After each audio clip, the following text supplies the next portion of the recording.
Magandang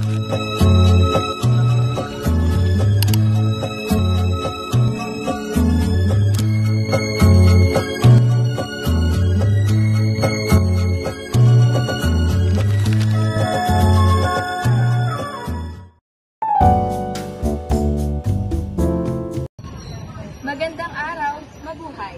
Ngayon ay ibabahagi namin ang mahalagang kasaysayan ng Bulacan Agricultural State College. Ang kauna-unahang state-run agricultural higher educational institution dito sa Bulacan.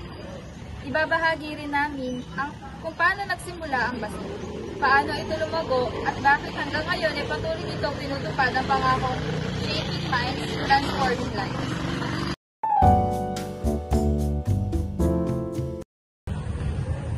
Nagsimula ang kwento ng BASI noong 1952 nang itinatag ang Plaridel Community Agricultural High School sa Bintog, Plaridel.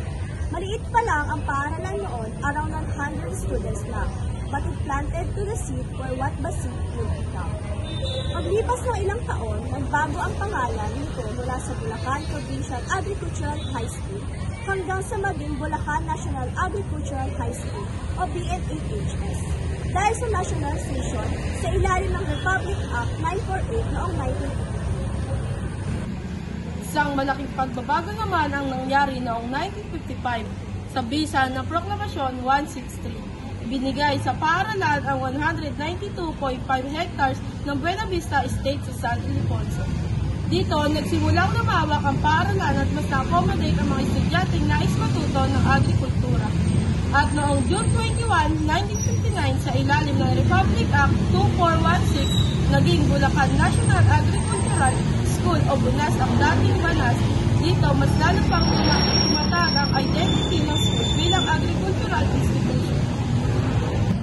Mahigit 3 dekada ang lumipas bago muling nagkaroon ng napakalaking milestone. Noong February 24, 1998, ang BUNAS ay formal ng ginawang Bulacan Agricultural State College sa pamamagitan ng Republic Act 8584.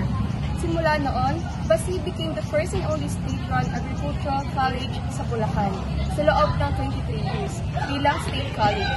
Naging sandigan ito ng maraming estudyante may pangarap sa larangan ng agrikultura at iba pang technical na kurso. Sa paglipas ng panahon, 4 na presidente ang naghatid proseso sa BASI. Dr. Rolando Camacho, Dr. Josie Valdez, Dr. Gerardo Mendoza, at ang kasalukuyang ika-4 na presidente, Dr. Jameson H. Scott, mula 2019. Ngayon, may 3 campus ang BASI.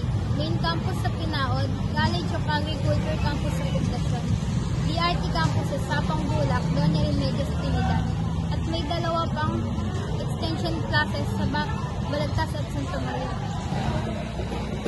Dahil sa pagsuporta ni Congresswoman Lorna Silverio, umuusad na rin ang panukalang gawing Bulacan State Agricultural University ang BASI sa pamamagitan ng House Bill 811 at Senate Bill 2106. Lahat ng ito ay patunay na tuloy-tuloy ang pagbunlad ng Bulacan Agricultural State College.